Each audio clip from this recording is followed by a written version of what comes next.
મિત્રો નમસ્કાર। તમે જો આજે તમે જોઈ રહ્યા છો કે આપણે વાડીએ જામુડો અને જામુડાની ફરતે બાંધી છે 3 ભેંસો। એ ભેંસોને ટાઢા સાંયે બાંધી દેવાની, એટલે દૂધ એનું સારું આવે સાંજે અને ફેંટ પણ સારા આવે અને જ્યાં લગી ધરાય ત્યાં લગી અને સાર નાખતું જ રહેવાનું લીલી। જો અત્યારે ખાવાનું કામકાજ ચાલુ જ છે, હું તમને બતાવું। આપણે 3 ભેંસ જો મિત્રો આ છે ઘાસ। આ ભેંસ તમને દેખાય, આનું દૂધ છે એક ટાઈમનું 8 થી 10 લીટર દૂધ આપે છે આ ભેંસ। અને આ ભેંસ હજી ગાભણી છે, બાકી છે, અને આ બાકી છે। આ છે દેશી। જો તમે દેશી હે પણ થોડુંક ખાવામાં વધારે વોગટ કરે છે, બરોબર ખાતી નથી। સારું ખાય ને બાકી જાડા રાડા ને એવું મેકી દે।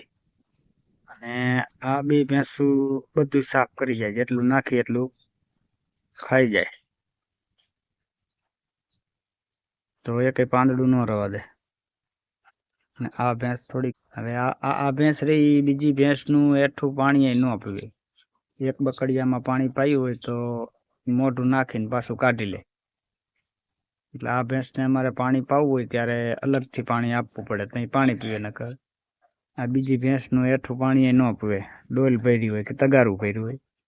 બાકી આ ભેંસો રહી, આ ભેંસો બે પાણી પી લે એક તગારામાં, પણ આ ન પીવે। જો આ જામુડાનો મસ્ત મજાનો છાંયડો, એટલે ઉનાળાની અંદર તો આવા સાંયે ભેંસુને મજા આવે। એકદમ ખાઈને પાણી પીને બેસી જાય।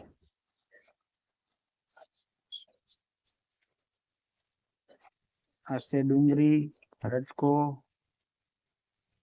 અને આપણા સોલે ચણા। આગળ તમને દેખાય આંબાની અંદર પણ મિત્રો જોરદાર ફ્લાવરિંગ હતું, અને ફ્લાવરિંગ 50% ઉપર તો ખરી ગયો। હવે કોક કેરી રહી છે, એટલે જાજુ ફ્લાવરિંગ આવે એટલે જાજુ ઓદરે નહીં। સોલે ચણા હવે સુકાઈ ગયા કમ્પ્લીટ, એટલે એને પણ વાઢવાનું કામકાજ ચાલુ જ છે। ડુંગળીનું બિયારણ, લસણ, રજકો, બધી આઈટમ આ બાજુ।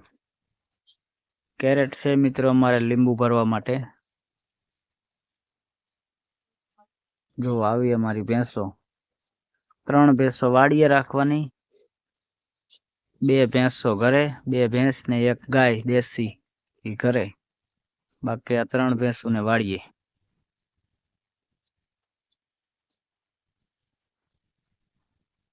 જો આ ભેંસ સારું ગોતે ખાવાનું। જો આ પડ્યું ખાય નહીં ને આટા ફરીને ખૂંદી નાખે, પછી બધું જાય ઉકેડામાં, એનું બની જાય ખાતર।